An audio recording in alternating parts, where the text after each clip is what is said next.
సినీ ప్రముఖులతో కొనసాగుతున్న సమావేశంలో ముఖ్యమంత్రి రేవంత్ రెడ్డి స్పష్టమైన ప్రకటన చేశారు. సినిమాల బెనిఫిట్ షోలకు టికెట్ల రేట్ల పెంపుకు ఇకపై అనుమతించబోమని ఆయన స్పష్టం చేశారు. ఈ అంశంపై అసెంబ్లీలో తాను మంత్రి కోమటిరెడ్డి వెంకటరెడ్డి చేసిన ప్రకటనలకు కట్టుబడి ఉన్నామన్నారు. ముందస్తు అనుమతులు తగిన బందోబస్తు ఉంటేనే సినిమా ఈవెంట్లకు అనుమతిస్తామని చెప్పారు. శాంతి భద్రతల విషయంలో రాజీ పడే ప్రసక్తి లేదన్నారు. బౌన్సర్ల విషయంలో కూడా ఇకపై కఠినంగా ఉంటామని చెప్పారు.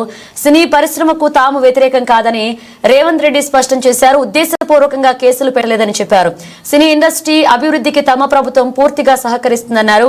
తెలంగాణలో షూటింగ్స్ కు మరికొన్ని రాయితీలు ఇవ్వాలన్న విన్నపంపై కమిటీ వేస్తామని చెప్పారు. టెంపుల్ టూరిజం, ఎకో టూరిజాన్ని టాలీవుడ్ ప్రమోట్ చేయాలని సూచించారు.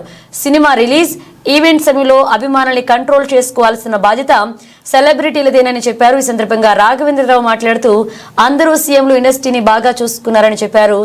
ప్రస్తుత ప్రభుత్వం కూడా ఇండస్ట్రీని బాగా చూసుకుంటుందన్నారు. ఫిల్మ్ డెవలప్మెంట్ కార్పొరేషన్ చైర్మన్ గా దిల్ రాజును నియమించడాన్ని స్వాగతిస్తున్నామని చెప్పారు.